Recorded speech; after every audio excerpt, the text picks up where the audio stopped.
I was born in 1948, and since I remember myself, we always had discrimination, persecution, insult to our religion, to our race, and we never had a very comfortable position with the Muslim group that they were in our neighborhood, in the school. And I have many memories of got beat up in the school because my name was Borokhim, Abraham. And I happened to know my family well because we actually founded the broad dictionary to Iran for the first time. So everybody knew Borokhim is a Jewish name. And they were using our books, at the same time they were insulting us. So that's the culture. Eventually my grandfather realized that very educated, he went to around the world and he realized that there is no hotel in Iran for the tourists to come. So he built hotels in Iran. As a result of that, we had the most luxurious hotel in Iran with 5 restaurants, revolving restaurants. Under the name of Sinai, he put the Jewish name on his hotel to make sure that everybody knows he's Jewish. And the second hotel he built was Royal Garden Hotel. So we were known from that on that this Jewish family owns hotels and this one has dictionaries. In our hotel, I remember all our employees in the kitchen were Muslim. So that was very interesting, things happening.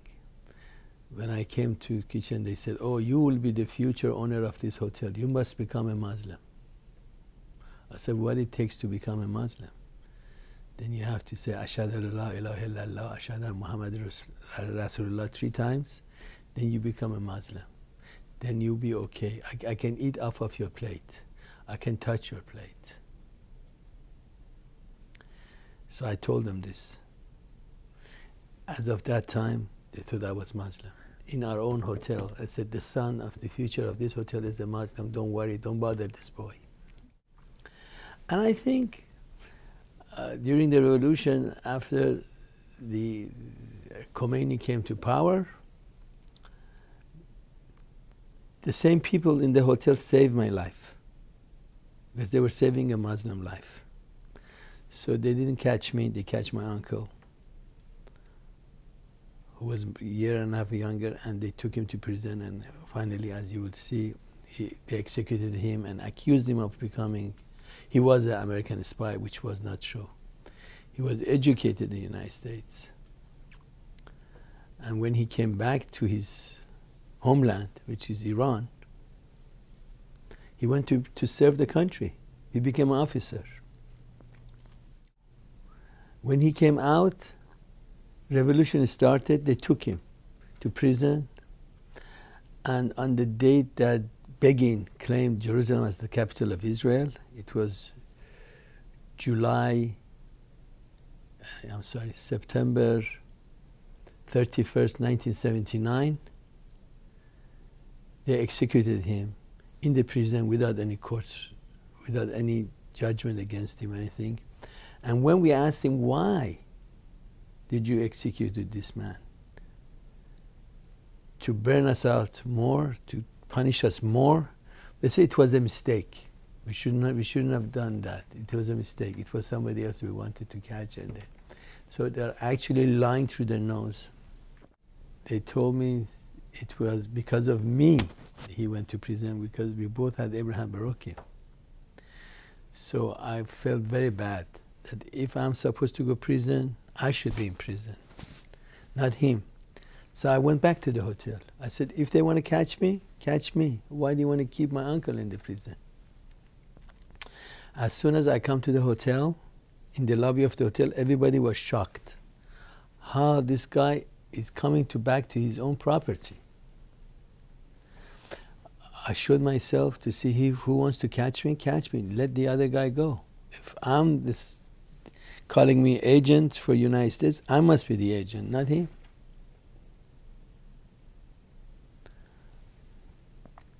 So what happened was from the telephone operator, they rang up the telephone in the lobby reception and paged me. They said, Mr. Abraham Borokhim, please come to phone to the lobby. So I picked up the phone and said, can I help you? He said, Abraham, in the Persian language, we love you, you're a Muslim, we care, we don't want you to get killed. Please leave your hotel. And I said, why I have to leave there? Because we need your hotel. We don't want the Zionist connections. We don't want any Jewish affiliations having any properties, any land. Anything belongs, it belongs to Iran, it belongs to Muslim people. So leave as soon as possible before they come and catch you and they keep your uncle and you both together. And this is the whole reason that we are taking over of your properties. Just kick you out and confiscate everything you have. It's like a Hitler time.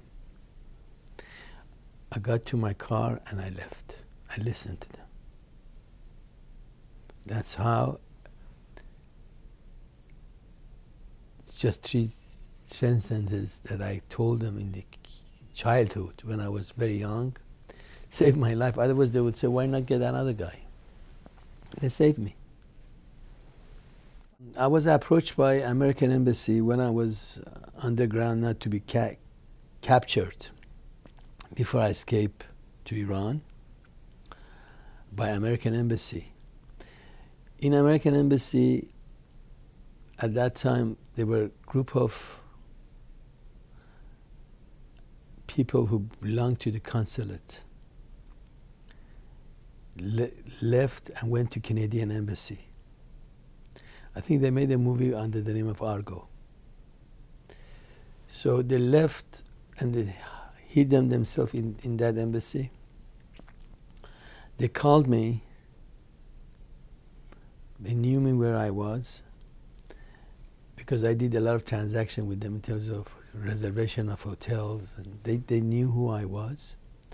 They needed food. They needed support. So I asked the kitchen where the storage area was to fill up my car with a lot of foods. So I delivered food to them just to make sure that they're okay. And as a result, the American Embassy came to me. They thanked me, and they said that they have so much merchandise that they want to sell. How can you sell it for them and give the money back to them? So I was their trust. I sold everything they asked me to sell for them, and I gave the money back to them. While I was doing that, I was captured by the Khomeini people, and they wanted to take me to prison, executed me. I bribed them with the money that I made off of the money that the embassy knew about. They become my partner into selling the stuff to give more back to the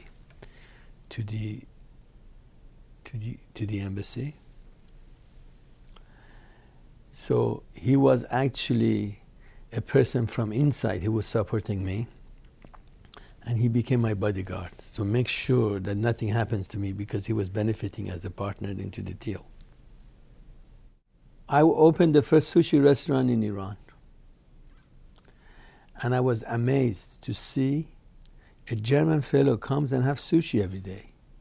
I said, how could it be a German fellow with blonde hair? So we became friends with each other. He happened to be the manager of whole Lufthansa Airlines in Iran. And when the revolution happened, I came to him and said, listen, I have to escape Iran. What can I do? He said, I'm going to give you a Lufthansa pilot's uniform. You put it on, you just get on the plane. And I told him, listen, if I put that on, as soon as I go to the airport, everybody knows that I'm escaping through with your uniform, because everybody in the airport knows me, that I'm escaping. and I said, I don't put the uniform, but you help me to get tickets, and I pay for tickets. Just give me a seat in Lufthansa Airlines so I can get the hell out. He says, tomorrow I'm flying. It's my wife's birthday. I'm leaving. Would you like to come tomorrow with me? Remember the man who I bribed, he became a partner, he became my bodyguard? I told him. I said, I have to leave. Everything I have is yours. I don't want anything. My car is yours. This is the gun that I bought you for your birthday. I give him a gun. Don't worry. He says, I'm coming to the airport. So I went to my father's. My father-in-law knew that I was leaving, so he came with medicine to the airport. He gave me pills to relax me down, so I doesn't show. I took an empty luggage with nothing in it, and I looked like a very Muslim with the mustache and with the different shoes and different hairstyle and different things. So nobody would assume that who I am. I went in front of the line. I saw my friend standing behind a lady who checked people in. I give my passport. He says in German to that lady that this is the gentleman. Give him a seat. Somebody else was kicked out. They put my name on it. I went to check in. They said, open your luggage. They said, well, how come your luggage is empty? I said, I'm going to Europe to bring some merchandise to support my family. In a different accent, Turkish accent, that I know well. And he said, oh, I'm very well, go, don't worry. And I put me on the plane. So imagine I have a mustache, unshaved face, curly hair, different looks, dirty look, you know. So I sat there next to a German in the plane. The German guy says, okay. As soon as we passed the territory of Iranian borders, we went over Turkey. They claimed that now you can drink beer. So I went to the bathroom, shaved, changed my hairstyle, cleaned up myself, changed shirts, everything, become like a regular person. I sat there next to the guy who was a German fellow. He didn't recognize me. He said, I'm sorry, that's not your seats. Okay. I said, oh, you're escaping. I said, yes, I'm escaping. I said, now let's drink beer together. So we drank a couple of beer together.